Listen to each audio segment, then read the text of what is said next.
Hello. Well, that was a bit of fun, wasn't it?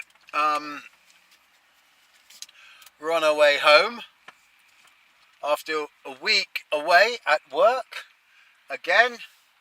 So that's 3 weeks now. I've managed it. Yay! And it's coming up a full moon tomorrow, and I'm not too bad. Not too bad at all. Not too bad. So I'm think it's been really good to be back at work.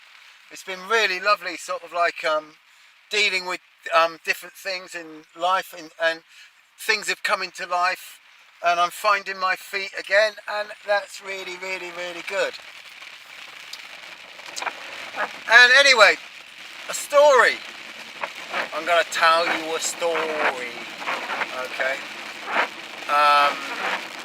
Yeah, long time ago in Bethlehem. So, can you hear that rain? Oh, it's raining really hard. Yes. Anyway, yeah,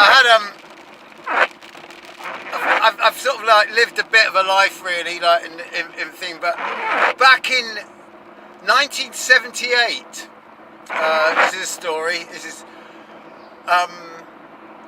and if I ever meet the person concerned with this, I think I'd have to apologise to him, okay? Because I think what I did was a bit tight, or what I suggested was a bit tight, and what everybody else did was a bit tight. I used to be in a band called Local Effect, and we were rehearsing on a Sunday night underneath Waterloo Station in the Arches in one of the rehearsal studios. And when we finished, a band called Generation X used to come in and rehearse after us. So there was two studios, and one band was in at each time. So when we were finishing off, they used to be coming in and setting up, and we'd all stop, have a spliff, have a chat, blokes, have a beer, whatever, and chat. Now they had a lead singer in the band who was called Billy Idol, who was now the rest of the band used to complain about him because basically he was the star really, and they were just the musicians, and but so they had to cart all the equipment in and set up their amps, their guitars, their drums, everything to set it all up, which is a bit of work actually. It was, when you haven't got roadies to do it, that stage you've got to do it all yourself and cart all your stuff, get it into the van, get it off the van, and all this and it's quite heavy gear, get it all ready, and he would just rock up, sing his song, sing his stuff, and then right at the end he'd just fuck off, and he was up himself, to say the least, and it was getting to the end of the band were getting to the end of the tether that he wasn't helping out anything like that. And one Sunday we were finishing up, and the band came in, Generation X came in, and they started wheeling in their flight cases and everything, and they were particularly fed up with this whole scenario. I was talking to them, and they had these bloody flight cases that were probably about 4 foot high, on wheels, so you could wheel them on and wheel them out, and big lifted head, 4 foot high, about 6 foot long, and at about 2 foot wide, and you could get all loads of equipment in there, like really fancy stuff.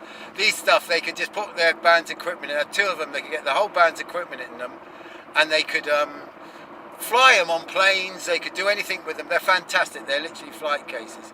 Our band was nowhere near that. We had a cart arse. We didn't have flight case between us. We were just crap by comparison.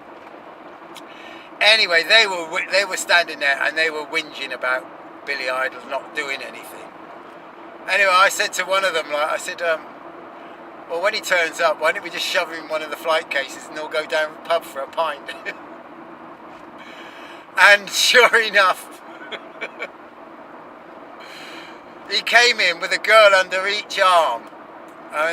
Two very attractive young ladies under each arm, and sort of like sneering, doing his Billy Idol bit, like, you know, and everything like that. And everybody just looked at him, opened up one of the flight cases open, they just looked at him, picked him up and threw him in a flight case, like dropped him in there. And he was laughing, thinking everybody was having a laugh, like, and everything like that. And we shut the lid and said, "See you later, Billy." We went down the pub. He wasn't going to die, he wasn't going to get any loss of oxygen or anything like that. It wasn't hermetically sealed or anything, and it was big enough that he wasn't, you know. Anyway, we went down the pub and we said, "We'll have a pint, then we'll go back." Anyway, that first pint went to a second pint and went to another pint. And by which time, there's 2 stories like this actually. And we took the 2 girls down the pub and we went down like that. Anyway, we went back, all went piled back in, 3 pints up, like, you know. And I opened the case, and oh, was he upset? He was so upset. He was crying his little eyes out and calling us cunts and everything like that. "You fucking cunts, you cunts, you fucking cunts." And I think, but I'm not sure, but if I was a betting man, I think that was the end of Generation X. And I think the band was doomed anyway, because Billy Idol was going to be a big star. And he went on to be a big star. But the band that he was in, I think that was the end of that band actually, like, you know. I think it was over anyway. I think he was going to go off and be a big star anyway. But the flight case incident was quite funny actually. If ever I run into Billy Idol, I would be so pleased at this. I say I'm going to apologise for that story, like, but I'm going to remind him of it. Cheers.